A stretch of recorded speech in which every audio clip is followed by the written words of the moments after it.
फरीदाबाद नगर निगम के पूर्व मेयर देवेंद्र भड़ाना, इन्होंने कल रात में नगर निगम भ्रष्ट अधिकारियों, भ्रष्ट सरकार, भूमाफियाओं द्वारा किए जा रहे करीब 20,000 करोड़ रुपए के घोटाले का खुलासा करने का दावा किया था। कल रात में इन्होंने भ्रष्ट अधिकारियों, भूमाफियाओं और भ्रष्ट नेताओं की नींद उड़ा दी थी। आज ये बताएंगे कि फरीदाबाद नगर निगम भूमाफिया और भ्रष्ट नेता किस तरह से घोटाले कर रहे हैं, जमीनों पर अवैध कब्जे कर रहे हैं, अवैध निर्माण करा रहे हैं। भड़ाना जी, क्या खुलासा करने वाले थे आप? देखिए, सबसे पहले तो मैं आपको ये बता दूं कि मेरे पास काफ़ी टाइम से ये खबरें हैं कि फरीदाबाद में नगर निगम की भूमि के ऊपर कई जगह अवैध निर्माण भी हो रहे हैं। अच्छा। अरावली में भी अवैध निर्माण हो रहे हैं। और सबसे बड़ा एक मेरे पास जो खबर आई है, आपने लगभग 20,000 करोड़ की बात की थी कि 20,000 देखिए, ये तो मेरे आंकड़े हैं, लेकिन अगर सरकार इसकी जांच कराए तो ये 20,000 करोड़ से ऊपर का भी घोटाला जा सकता है। अच्छा।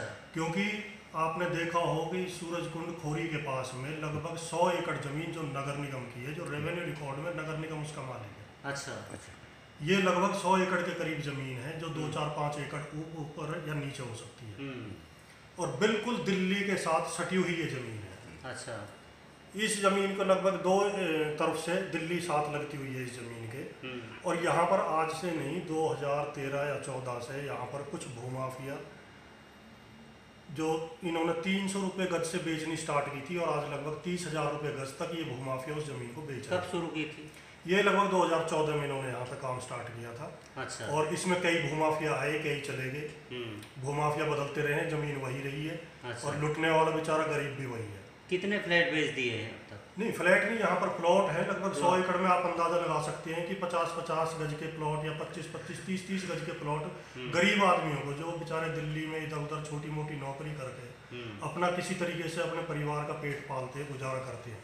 तो रजिस्ट्री नहीं होती होगी? रजिस्ट्री की बात छोड़िए, वहाँ पे कुछ भी नहीं। जब उसके मालिक ही नगर निगम है तो वो वहाँ पे क्या कागज देंगे उनको? अच्छा। उनको सिर्फ उनसे पैसे लिए जाते हैं और उनको बता दिया जाता है कि ये 25 गज का प्लॉट आपका है, यहाँ पे मकान बना लो। अच्छा। कोई रसीद नहीं होती। कल को अगर सरकार उनके ऊपर सख्ती करती है, कोर्ट में अगर कोई जाता है, कोर्ट अगर सरकार को आदेश करती है, तो उनके पास कोई प्रूफ नहीं है कि हमने किस चीज के एवज में क्या कितने पैसे दिए थे।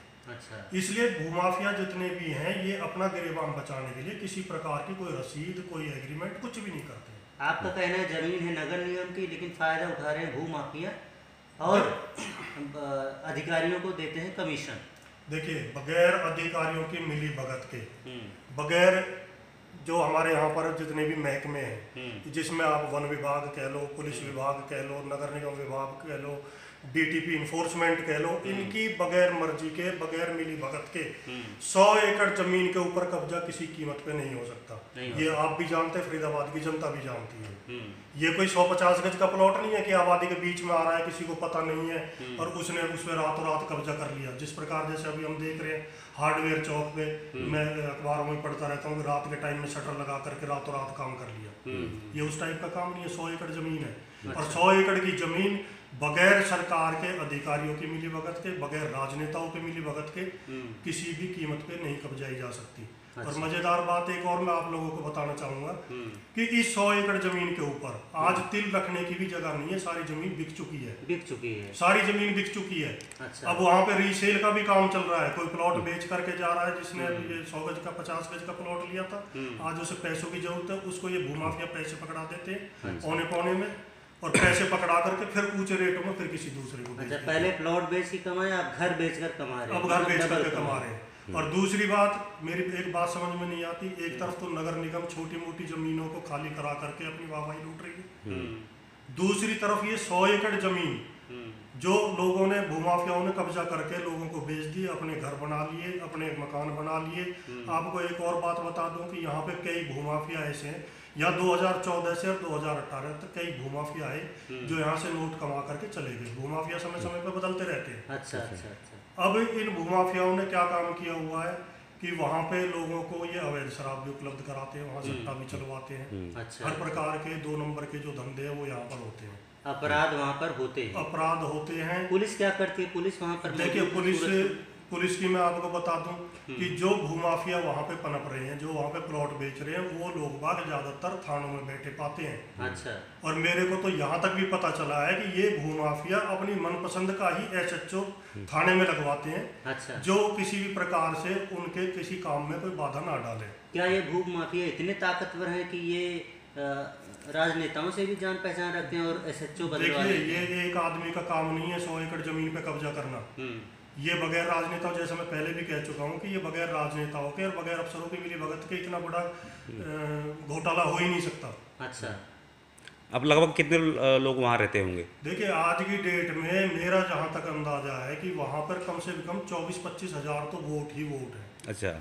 और मेयर साहब आबादी एक बात लगभग बताइए। होगी 50-60 हजार की। मेयर साहब, जब वो नगर निगम की ज़मीन है, वहाँ पर रजिस्ट्री होती नहीं, क्या वहाँ पर बिजली पानी की व्यवस्था है? ये और बड़ी गौर करने वाली बात है अच्छा। कि वहाँ पर सरकारी जमीन पर सरकार ही सुविधाएं उपलब्ध करा रही है। अच्छा। जितने भी नेता हैं, पार्षद हो, चाहे वो MLA हो, चाहे वो मंत्री हो, चाहे वो MP हो, वो वहाँ पे जा करके सड़कों का उद्घाटन करते हैं। अच्छा। वो वहाँ पे जाके बोर का उद्घाटन करते हैं। बिजली का मीटर अगर आप अपने मकान में लगवाना चाहो तो आपको इतने चक्कर लगाने पड़ेंगे, आपका बिजली का मीटर नहीं लगेगा। लेकिन वहाँ सरकारी जमीन के ऊपर बिजली विभाग मीटर भी लगा करके दे रहा है। अच्छा। और सरकारी खर्चों से ही सरकारी जमीन को कब्जा करने के लिए सुविधाएं दी जा रही है। मतलब अवैध कब्जे पर नगर निगम की सुविधाएं जमीन दी जा रही है, है। अवैध कब्जा है। अच्छा। और उस पे नगर निगम की ही तरफ से सुविधाएं दी जा रही है। मैं ये कुछ दिन में RTI भी लगाऊंगा कि नगर निगम से ये भी पूछूंगा, मैं ये जवाब लूंगा उनसे कि आपने आज तक 2014 से और 2018 तक वहाँ पे कितने बिजली के मीटर लगाए हैं, ये बिजली विभाग से पूछूंगा। और कितने ट्यूबवेल के बोर लगाए इन्होंने, ये भी मैं जानकारी नगर निगम से मांगूंगा। और सरकार की तरफ से, नगर निगम की तरफ से वहाँ की जनता को क्या क्या सुविधाएं दी गई हैं। अच्छा। आप शहर के पूर्व मेयर रहे हैं, आपको पता होगा नगर निगम की ज़मीनें कहाँ कहाँ पर हैं और अवैध कब्जे कहाँ कहाँ पर होते हैं। तो ये लोग इतना बड़ा कांड कैसे कर लेते हैं और प्रशासन अपनी आंखें बंद करके कैसे बैठा रहता है? चाहे वो हार्डवेयर का अवैध निर्माण हो, चाहे अरावली का अवैध निर्माण हो, या खोरी की आप बात कर रहे हो वहाँ का अवैध निर्माण हो, ये प्रशासन इस तरह से अपनी आंखें कैसे बंद करके बैठा रहता है कि ये लोग अवैध कब्जे करते हैं, प्लॉटिंग करते हैं, पैसे बेचते हैं, उसके बाद रीसेल भी कर रहे हैं। इतने साल हो गए अवैध कब्जे हुए, प्रशासन ने और अभी तक आप खामोश क्यों रहे? जो है, अगर देखिए, मैं समय समय पे ये आवाज़ें उठाता रहा हूँ। मैं जब मैं मेयर रहा था उस टाइम पे मैंने ये बातें उठाई थी। कोई तोड़फोड़ भी हुई थी शायद यहाँ? आपको याद हो, जब मैं मेयर बना था उस टाइम पे सुभाष घई की जमीन, जो कि इसी जमीन का एक हिस्सा थी, जो सुभाष घई को अलॉट की गई थी, उसकी जमीन से अतिक्रमण हटा करके उनको मौके पर कब्जा दिया गया था। और उस दौरान में जब मैं मेयर था, उसी दौरान ये सारी कार्रवाई हुई थी। मुख्यमंत्री हमारे ओम प्रकाश चौटाला जी थे, उन्होंने इस जमीन को खाली कराया था। और उस जमीन को खाली कराने में आपका ध्यान हो, फरीदाबाद की जनता को ध्यान होगा, नगर निगम के अधिकारियों को खूब पता है। उस टाइम पे नगर निगम की कई JCB जला दी गई थी मौके पे। अच्छा। कई पुलिस अधिकारियों को, नगर निगम के अधिकारियों को, जो वहाँ मौजूद अधिकारी थे, उनको भी चोटें आई थी। अच्छा। तो ये ऐसा नहीं है कि प्रशासन ने कभी भी, लेकिन 2014 के बाद में प्रशासन ने कभी इस जमीन की सुध ही नहीं ली। अच्छा। क्योंकि माफिया इतना मजबूत होता चला गया और अधिकारी इतने कमजोर होते चले गए कि उन्होंने अपने आप को इन माफियाओं के सामने बौना महसूस कर लिया, या इसके पीछे कोई और राज है कि जो वो वहाँ पे जा करके आज उस जमीन को बचा नहीं पाए। मेयर साहब, नगर निगम की ज़मीन पर जब लोग कब्जा करते हैं तो क्या नगर निगम उन्हें मालिकाना हक दे सकता है, जमीन को बेच सकता है? नहीं, ये कहीं से भी कोई अधिकार नहीं है कि मालिकाना हक नगर निगम दे सकता है। नगर निगम की जमीन को उनको कोई अधिकार ही नहीं है अपनी जमीन को। या तो वो अपनी जमीन को बेच सकते हैं, अच्छा, अलॉट कर सकते हैं, ऑक्शन करा सकते हैं, हाँ। लेकिन ये किसी को भी अधिकार नहीं है कि अधिकारियों से मिलकर के कुछ भूमाफिया उस पर अवैध कब्जा करके कॉलोनी काट दे, अच्छा। या इलीगल तरीके से उसे बेच दे। ये खेल कितने सालों चल रहा है मेयर साहब? ये लगभग 14 साल से ये खेल चल रहा है। अच्छा। और 14 साल में जो भी सरकारें आई है गई हैं, उसमें तमाम अधिकारी और सरकारों के जो भी चुने हुए नुमाइंदे रहे हैं, उनकी मिली भगत इसमें रही है। अभी नगर निगम के कमिश्नर आए थे मोहम्मद साहिब, उन्होंने कहा था कि कि मैं जितने भी अवैध निर्माण है सबको ढा दूंगा, मैं पता नहीं क्या क्या कर दूंगा। देखिए, और उन्होंने कुछ नहीं किया, तो ऐसे अधिकारी शांत कैसे पड़ बड़ी जाते हैं? हंसी आती है मुझे ऐसे अधिकारियों पर जो जब शुरू में आकर के चार्ज लेते हैं तो बहुत बड़ी बड़ी बातें करते हैं कि मैं आते ही ये कर दूंगा, मैं अवैध निर्माण बर्दाश्त नहीं करूंगा, अतिक्रमण बर्दाश्त नहीं करूंगा, मैं अवैध निर्माण बर्दाश्त नहीं करूंगा, बहुत जल्द कार्रवाई करूंगा।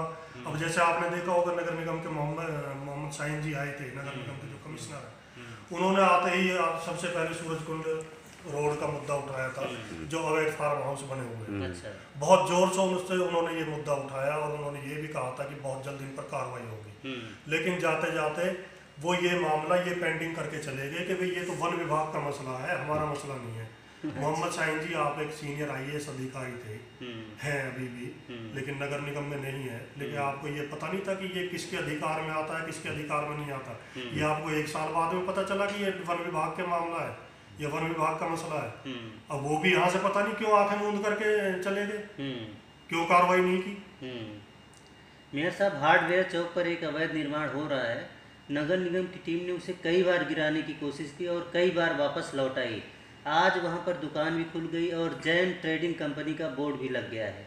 क्या नगर निगम उन्हें मालिकाना हक दे सकता है या उन्हें ज़मीन बेच सकता है कब्जा करने के बाद? देखिए, मैं एक बात कहता हूँ कि नगर निगम की ज़मीन या तो किसी उचित दाम पर इसकी ऑप्शन कराई है, मुँह बोली लगे वहाँ पे, हर आदमी को स्वतंत्र प्रभार हो बोली लगाने का।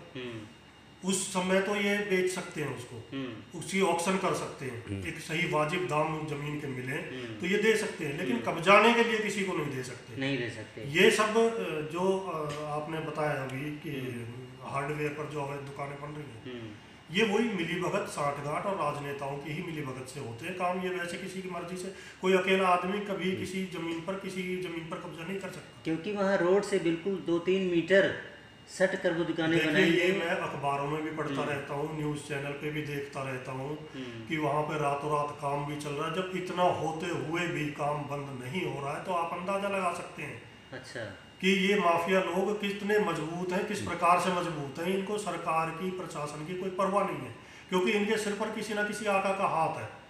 अच्छा, आपने कुछ अपने लिए खतरा भी बताया था कि देखिए, जब इतने महंगी जमीन का मुद्दा, ये कोई एक आदमी से जुड़ा हुआ मुद्दा नहीं है। इसमें कई भूमाफिया आए हैं, कई भूमाफिया गए हैं जो प्रशासन पर पूरी पकड़ रखते हैं। जो बदमाश किस्म के लोग हैं, बदमाशों के साथ उठना बैठना रहता है। और ये मैं अगर इस मुद्दे को उठाऊंगा, मैं ये मुद्दा किसी लालच में या किसी उसमें नहीं उठा रहा हूँ। मैं ये सिर्फ मुद्दा उन गरीब आदमियों की वजह से उठा रहा हूँ जो अपने गाड़े खून पसीने की कमाई से वहां पर जमीन खरीद रहे हैं और अपने गाड़े खून पसीने की कमाई से वहां मकान बना रहे हैं। आज तो ये मकान बना रहे हैं, प्रशासन आंखें मूंदे बैठा हुआ है। कल को कहीं कोर्ट से कोई आदेश आ गए, जैसे अभी आपने देखा होगा के आदेश आए, मैं तो ये कहूंगा कि उन आदमियों का कसूर क्या था। सरकार की तरफ से अप्रूव्ड थी कॉलोनी, लोगों ने नक्शे पास कराए हैं, CLU हुए हैं, कंप्लीशन लिए हैं, उसके बाद भी सुप्रीम कोर्ट के आदेश आ गए जमीन को खाली कराने के लिए। ये तो है ही टोटल नगर निगम की जमीन। अच्छा, इसमें ना तो कोई CLU है, ना कोई नक्शा पास है, ना कोई कंप्लीशन है। आपका कहना है कि 20-25 हज़ार लोगों के लिए कभी भी खतरा बना सकता है। कहीं इसको कोई भी आदमी हाई कोर्ट भी जा सकता है, सुप्रीम कोर्ट भी जा सकता है। अगर कल को सुप्रीम कोर्ट या हाई कोर्ट ने जमीन खाली कराने के लिए आदेश कर दिए तो इसमें मारा कौन जाएगा? वही गरीब आदमी जो आज अपने गाड़े खून पसीने की कमाई से वहाँ पे जमीन खरीद रहा है, मकान बना रहा है। आपका कहना था, मैं कुछ लोगों के नाम भी बताऊंगा। हाँ, वक्त आने पर मैं उनके नाम भी बताऊंगा। अच्छा, अगला कदम क्या होगा 100 एकड़ जमीन को? देखिए, सबसे पहले तो मैं इसमें नगर निगम में RTI से इंफॉर्मेशन लूंगा कि नगर निगम की वो जमीन कितनी है। अच्छा, और वो जमीन जितनी भी है, 100 एकड़ है, उससे 2-4 एकड़ कम या ज्यादा है, तो उसका पोजीशन किसके पास है। और यदि उसमें कहीं कोई और बसे बैठे हैं तो वो किसकी शय पे या क्यों बसे बैठे हैं। आपने अपनी जमीन की बाउंड्री क्यों नहीं करवाई, तार फेंसिंग क्यों नहीं करवाई, वहाँ पे कोई बोर्ड क्यों नहीं लगवाए कि यह नगर निगम की जमीन है, जिससे कोई गरीब आदमी पहले से पहले सचेत हो जाए, वो वहाँ पे जमीन ना खरीदे। जब उनको वहाँ बोर्ड लगे मिलेंगे, बाउंड्री हुई मिलेगी, तो वो अपने गाड़ी खून पसीने की कमाई वहाँ पे क्यों लगाएंगे। ये सब 100 एकड़ की जमीन में जब कोई कब्जा होता है तो उसे किसी न किसी कॉलोनी का नाम या किसी के नाम पे कोई रूप दे दिया जाता है, तो उस कॉलोनी का कुछ नाम बता सकते हैं कि किस नाम से कॉलोनी का? नहीं, वहाँ किसी, देखिए मैंने आपको ये बात पहले भी बताई थी कि जो भूमाफिया है वो वहाँ पे ना तो कोई रसीद देते हैं, ना कोई एग्रीमेंट करते हैं, कोई इकरारनामा उनका नहीं होता है। वो अपना नाम भी सामने नहीं आने देते हैं। भूमाफिया अपने वहाँ पे गुर्गे बिठा के रखते हैं जिनको वो खर्चा पानी एड्रेस आता देते हैं। होगा वहाँ पे। बिजली के बिल में कोई एड्रेस होगा, कोई पता होगा वहाँ पे? वो खोरी गांव के नाम से ही एड्रेस है वहाँ पे। खोरी खोरी गांव के नाम से एड्रेस खोरी गांव देते के नाम हैं। से एड्रेस देते या ये उनको पता होगी जो उपभोक्ता है जो वहाँ पे मीटर लगवा रहे हैं किस नाम से मीटर लगवाया उन्होंने, अच्छा। जमीन का क्या मालिकाना हक थे उन्होंने कागज दिखाए हैं।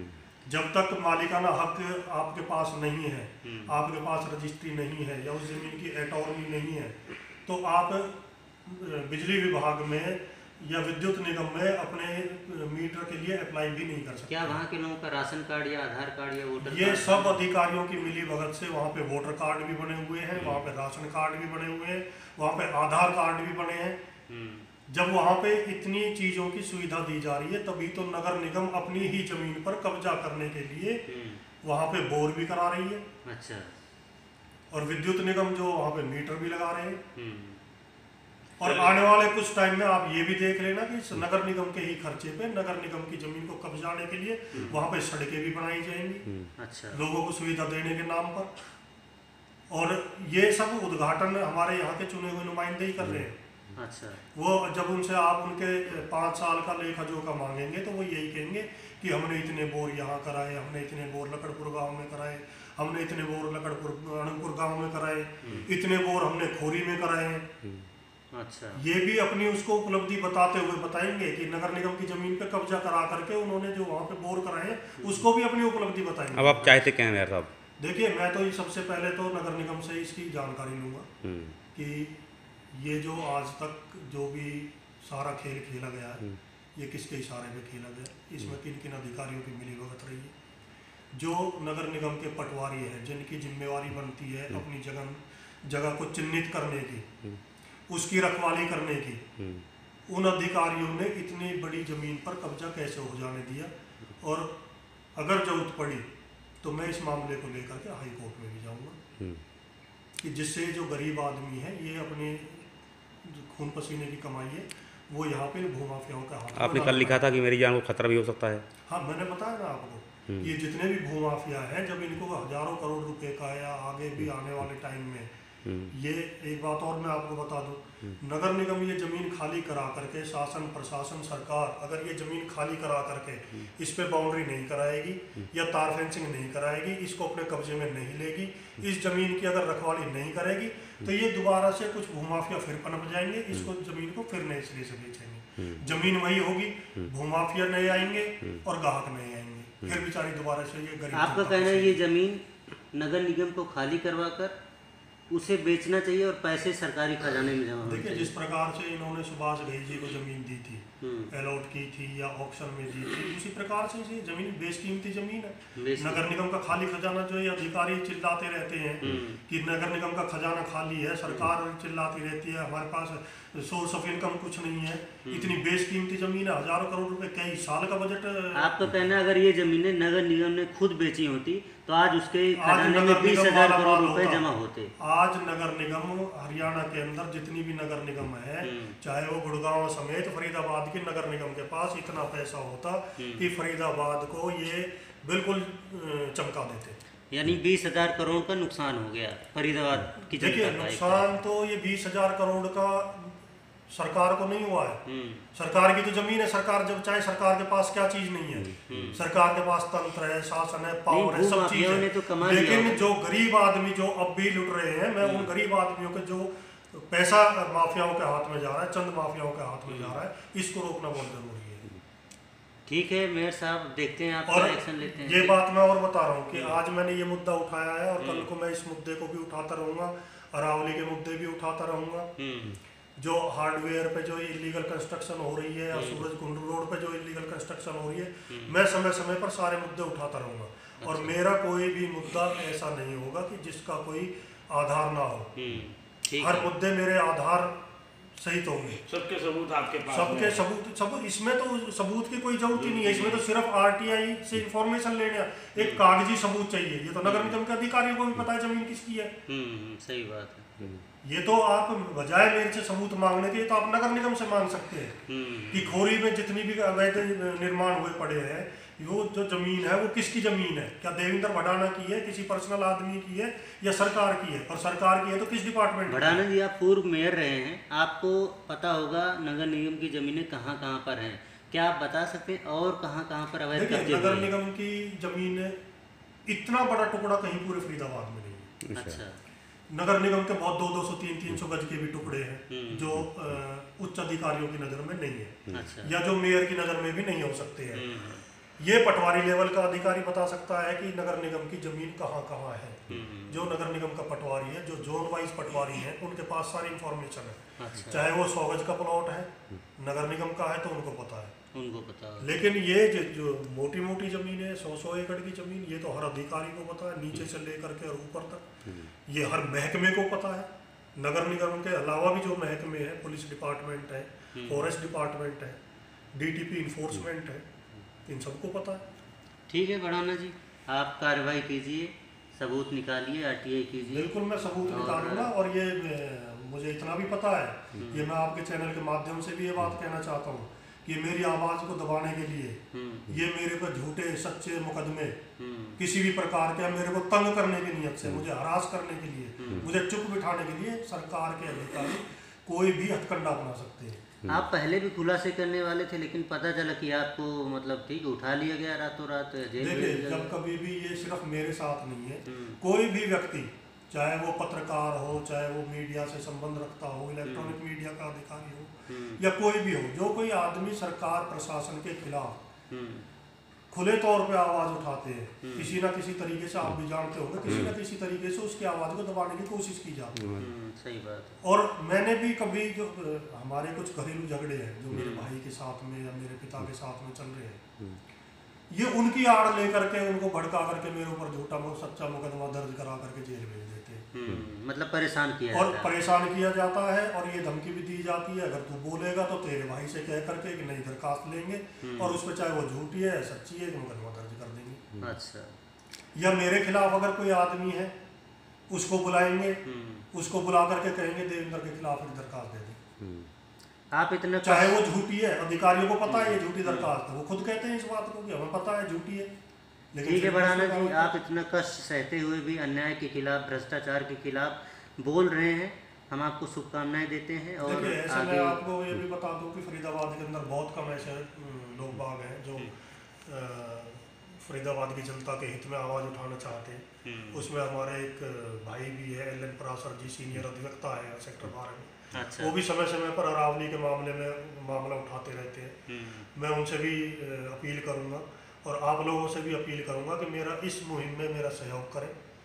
एल एन पराशर जी से भी कहूँगा कि इस मुहिम में मेरा साथ दें, मुझे उनके सहयोग की ज़रूरत है, उनके साथ की ज़रूरत है। और जो ऐसे लोग आ गए जो फरीदाबाद की गरीब जनता के हित में आवाज़ उठाना चाहते हैं, तो मैं उनसे भी अपील करूंगा कि वो सब एकजुट हों, और इस तरह के जितने भी मुद्दे हैं वो खुल करके सामने आए, और एक साथ मंच पर बैठ करके, मंच साझा करके इस आवाज़ को उठाएं। ठीक है भड़ाना जी, नमस्कार।